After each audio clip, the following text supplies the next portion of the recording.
As the age of Pisces gives way to the Aquarian Age, humanity has a choice. Do we walk down the path of transhumanism, merge with machines, and lose many of the qualities that make us human? Or do we honour our birthright as human beings and explore the extraordinary capabilities of the unmodified human body? In other words, do we use technology to try to make gods of ourselves, or do we recognise that the kingdom of God is already within us?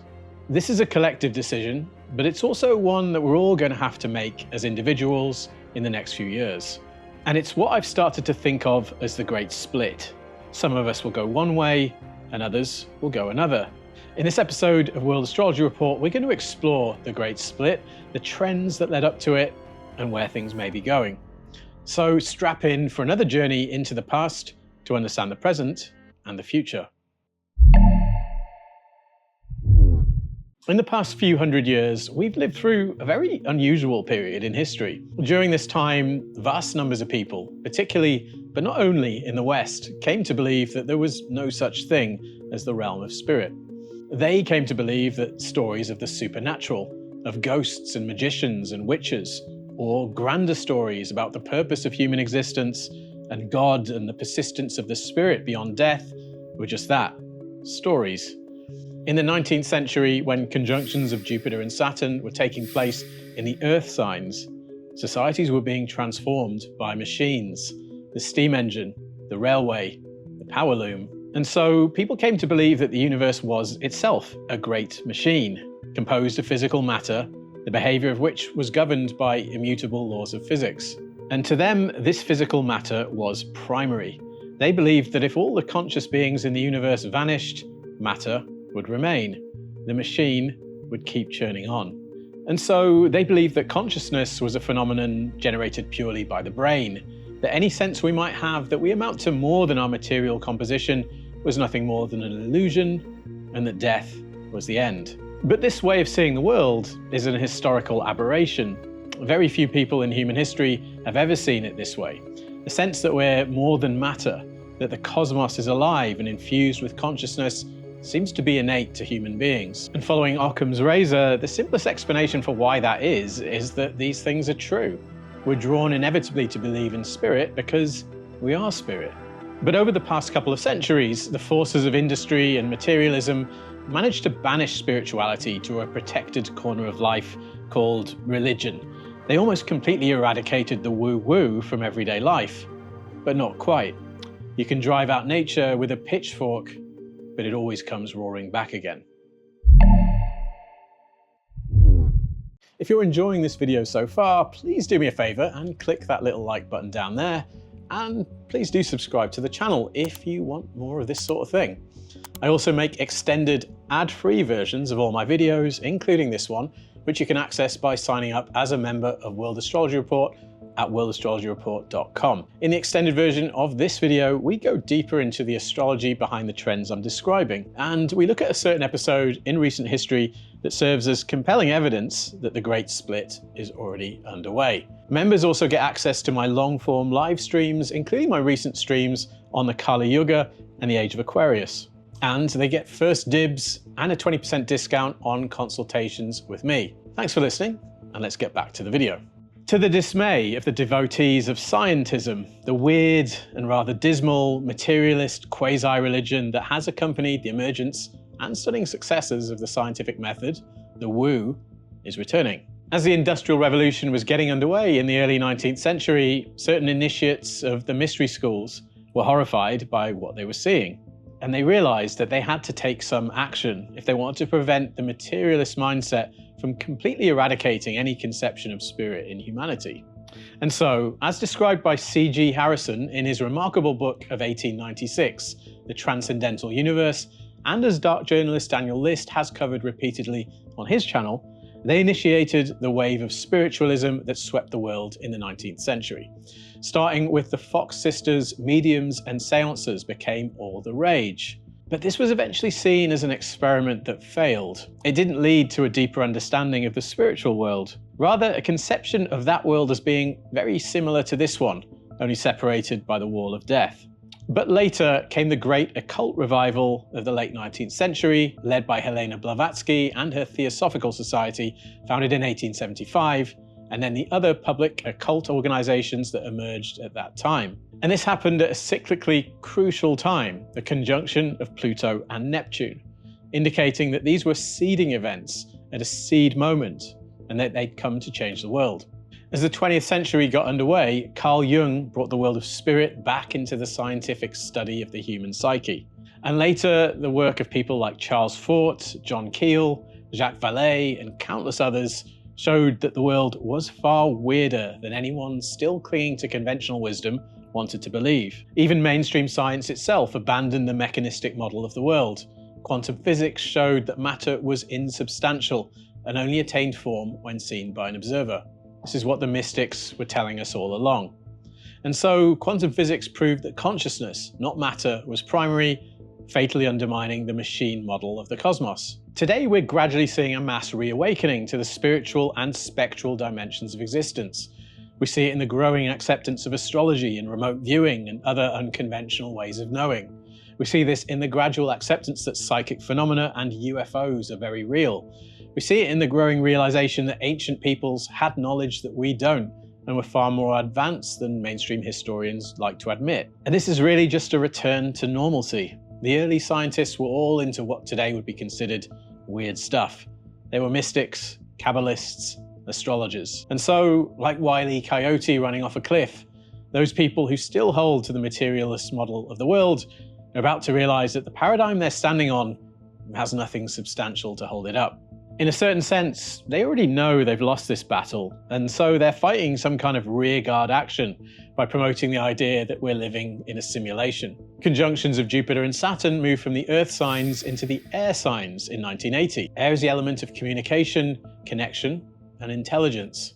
Since then, as our societies have become increasingly dominated by information technology, we're starting to see theories of the cosmos that say that everything is really just information, and that we're living in a simulation. They seem to like this idea because it implies that somewhere there really is a fundamental material reality, and comforting for them, it has computers in it.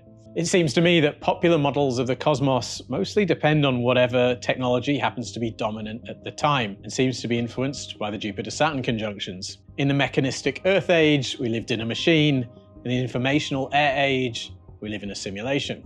Give it a couple of hundred years, when we're living in an age of water, and the theory will be that we live in a cosmic womb. But back to the present. We've been through an extremely materialistic period dating back to the Enlightenment, and are now slowly but surely rising out of it. But was there a point to these centuries of capitalism and materialism? Was there a point to what legendary astrologer Robert Hand has called the endarkenment? Well, I think there was. The poet T.S. Eliot wrote, "We shall not cease from exploration, and the end of all our exploring will be to arrive where we started and know the place for the first time." And so that period in the darkness wasn't for nothing. We learned a few useful things. And it was necessary to abandon an older model of society when knowledge was guarded by a priest class who decided which small portions of the truth would be fed to the masses. But things have changed, because this is an era of mass initiation. One of the figures coming up in the late 19th century was the Austrian mystic Rudolf Steiner. Steiner was a brilliant scholar of Goethe, an initiate and a member of the Theosophical Society. He later formed his own organization, the Anthroposophical Society, and Steiner called his approach spiritual science. He believed that we could and should investigate the spiritual world with the same rigor and rationality as we approach natural science. He taught people to tap into their natural clairvoyant abilities, and he wanted to bring disciplined observation and thinking to spirituality. Steiner died 100 years ago in 1925 at the end of a life dedicated to promoting spirituality. He believed that materialism had led to World War I and thought that if it wasn't checked, it would lead to a still worse war, which of course came in the form of World War II. But he said that anthroposophy would get another chance to move the world in a more spiritual direction in the 21st century, around the time we're living through now. And here I think it's time to talk about the age of Aquarius. The subject of the astrological ages is a slippery and poorly defined one for the most part, and that's why I haven't talked much about them on this channel. but I've recently been drawn towards exploring them. I recently gave a 2-hour live stream on this subject, which members of World Astrology Report can watch right now on my website. Now, the astrological age is conventionally defined by the point in the zodiac that the sun is in at the spring equinox each year. Due to the phenomenon of the precession of the equinoxes, that point of the zodiac is changing over time.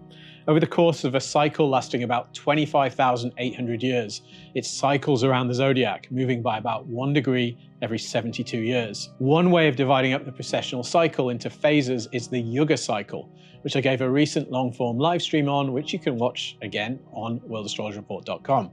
But another way is to divide the 25,800 years into the 12 zodiac signs, giving 12 ages of 2,150 years each. The sun is in the constellation of Pisces right now at the spring equinox. In the sidereal zodiac, which is the zodiac aligned with the stars rather than the seasons, as in the tropical zodiac, the vernal point is at about 24 degrees of Pisces now, and that point won't reach the sign of Aquarius for more than 400 years. Now, you may already know a bit about the age of Pisces, which many astrologers link with the coming of Christ. Pisces is the last sign of the zodiac, and as such, Pisces has 1 foot in the real world and 1 in the world beyond. It's a sign that tends to be very conscious of the flaws of the material world, and one which seeks return to the ocean of consciousness.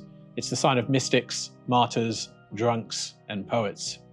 The astrological age is defined by the interaction between the tropical zodiac, which is linked to the seasons and thus to life on Earth, and the sidereal zodiac, which is connected to the divine realm of the stars. And so it's said primarily to influence spiritual beliefs and symbols and objects of worship. In the age of Taurus, bull worship was common, as in the Minoan civilization or in Egypt with the god Apis. When that age gave way to the age of Aries, the bulls became sacrificial rams. And in the age of Pisces, Christianity rose, the symbol of which in the early days was a fish. The disciples were fishermen, and Jesus called himself a fisher of men. The religions that appeared during the age of Pisces, like Islam and Christianity, have certain things in common with the distinct flavor of Pisces. Both see the world in terms of good and evil. Both exalt martyrdom, the sacrifice of one's life for one's faith and God. Both are focused on life after this one, and whether it will be spent in heaven or hell. And both have a strong eschatological dimension. They have an inbuilt belief in the coming of the end times, which will be marked by a colossal battle. But it won't have escaped your attention that the times and the spiritual orientation of the world have changed already over recent centuries. We've seen the rise of science, scientism, and atheism. Yet we've also seen a return to the world of spirit that I described earlier in this video. What's going on? Could it be that the age of Aquarius has already begun? The Australian astrologer Terry McKinnell has pioneered a completely different approach to calculating the astrological ages, and it centers around the understanding that astrology was always, in the ancient past, a visual art. What was important to ancient astrologers was what could be seen in the sky, not the abstractions that we get from using astrological charts. If you look at the first stars rising from the horizon on the spring equinox, you can't see the stars of Pisces because they're obscured by the brightness of the sun. What was important to ancient astrologers looking at the stars was the moment that they made what's called their visible heliacal rising. This is the first moment that they're visible in the night sky just before the sun rises. For example, the ancient Egyptians began their year at the time the star Sirius, the dog star, made its heliacal rising. And the stars making their heliacal rising on the spring equinox now are the stars in the constellation of Aquarius. So McKinnell argues that the age of Aquarius actually began in 1433, roughly when history scholars believe that the medieval age ended and the modern age began. He believes that the age of Aquarius is modernity, in other words. And so with this way of seeing things, we're already deep into the age of Aquarius. And the age of Aquarius really began in the early 15th century, around the time that the printing press was invented, which soon led to the Protestant Reformation, the rise of the scientific method, and the decline of the Catholic Church. Now, you might think that the age of Aquarius can't have arrived yet because the age of Pisces religions like Christianity and Islam are still very strong. Well, we need to think of the astrological ages as acting like waves, not blocks. At the start of an astrological age, the new sign starts to assert itself. Its influence builds and builds over the course of the age, reaching a maximum at the end of its age. It then gradually diminishes as the next sign asserts itself over 2,000 plus years. So by this reckoning, the influence of Pisces and Piscean thinking is still strong, albeit declining. But the age of Aquarius is already well underway. And I think we see that in the tension between the Piscean religions and things like atheism and the New Age, which I suspect are both reflections of the age of Aquarius. The image of Aquarius is a man pouring water. The great wizard Carl Jung, who wrote extensively on the astrological ages, believed that in the age of Aquarius, man will be essentially God and God man. Writing after the invention of the nuclear bomb, Jung wrote that, quote, "The signs pointing in this direction consist in the fact that the cosmic power of self-destruction is given into the hands of man." So let's assume the age of Aquarius is underway. What does this mean for humanity? Well, I think that here we have a choice. We can recognize the divinity already within us, following Jesus' words that the kingdom of God is within you. This is the path of spiritual science, the path that Rudolf Steiner advocated a century ago, and of which he prophesied the return of right around now. But there's another path we could take, a much darker one. The writer and speaker Greg Braden recently released a book that explores the choice humanity faces now, entitled Pure Human. In it, he outlines the choice faced by humanity, to acknowledge the divinity already within human beings, or to take another path, one that denies that divinity and attempts to use technology to modify our bodies and genome to fix what it sees as the human predicament. This is the path of transhumanism, and it's the one that the new Silicon Valley tech oligarchy is trying to push us onto. But why? Well, if you're watching this, you're probably at least open to the idea that there's a spiritual dimension to life. But there are many people in the world who aren't. People who remain attached to what I consider illusions, that there is no realm of spirit, that life is merely the result of chaotic random processes, and that human existence is fundamentally meaningless and can only be given meaning by humans ourselves. And here's the thing. If you believe that human life is the result of an inexplicable cosmic accident in a cold, dead universe, and that each of us is alive only for a brief speck of time before entering eternal oblivion, then of course you want to live forever. And of course you believe that there's nothing sacred about the human body, and that it could and should be modified to prevent all suffering and to extend life. If you think like this, you won't have any particular attachment to quote-unquote reality. You'd probably think that a virtual realm that perfectly simulated the real one would be just as valid as the material one. The thing is that atheism and materialism inevitably lead to transhumanism. In my opinion, most of the people who think this way aren't bad people. They just have a different and, in my opinion, false understanding of the cosmos.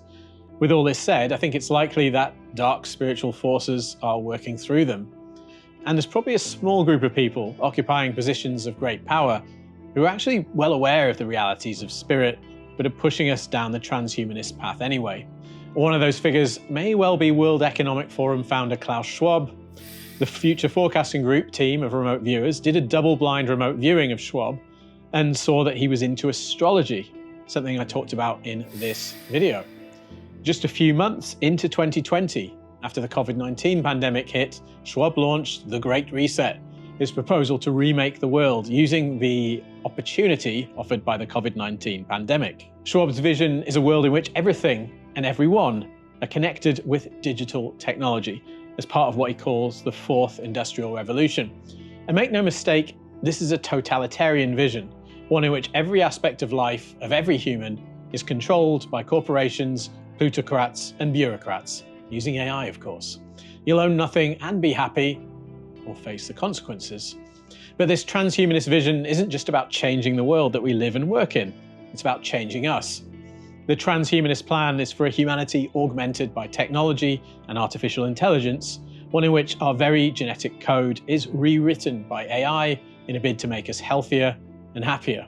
One of the best-known transhumanist ideologues is the World Economic Forum advisor Yuval Noah Harari, who has laid out a vision of a transhumanist future in his book Homo Deus, meaning God-man. That title is very telling. The shadow side of the age of Aquarius will likely be hubristic attempts to use technology to become as gods. To the likes of Harari, there's nothing sacred about the human form or indeed humans themselves. He's talked about technology making the vast majority of humans, quote-unquote, useless.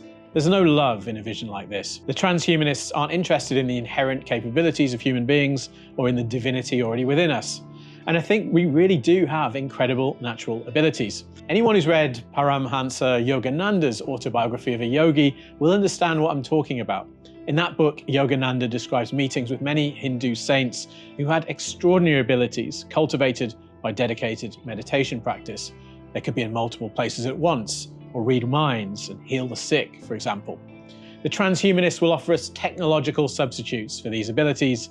Think of Elon Musk's Neuralink. But anyone with a degree of spiritual sensitivity can see the damage our over-reliance on digital technology is doing to our souls. It has its uses, of course, but in so many areas, it only seems to make the world shittier. Social networks replaced socializing in the real world with an easy-to-access but superficial and unsatisfying substitute, leaving a generation of young people timid and fearful of real-world social interaction. Music streaming services cheapen music, destroying the livelihoods of the artists and making music a throwaway thing.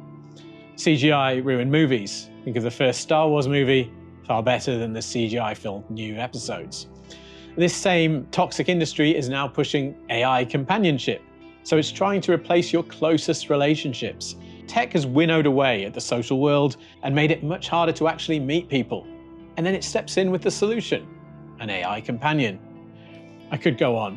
Over the past 15 years or so, with Neptune in Pisces, social network-powered smartphones created a world of zombies, addicted to apps that were literally designed using the same principles as slot machines. And yet the tech oligarchs who did all this are not only not in jail, they're now more powerful than ever. And they will no doubt throw everything they can into retaining their stranglehold on society with new and more immersive and insidious technology. We're all going to have to choose our path in the next few years, and I hope we choose wisely. Neptune, planet of collective ideals, is about to move into fearless, individualistic Aries. And I hope this signifies us breaking free of the illusory world Silicon Valley has built for us, and us heading back out into the beautiful planet we live in once again. That's it for this video. In the members-only version, available at worldastrologyreport.com, I get into some of the astrological factors underlying what I've said in this video, and I get a bit more controversial. Because as some of you no doubt know, we've already been initiated into this transhumanist reality, and people have already started to make their choice. If you enjoyed this video, then you might want to watch my New Age 2026 series, in which we explore some of these same themes in more depth. Thanks, and see you next time.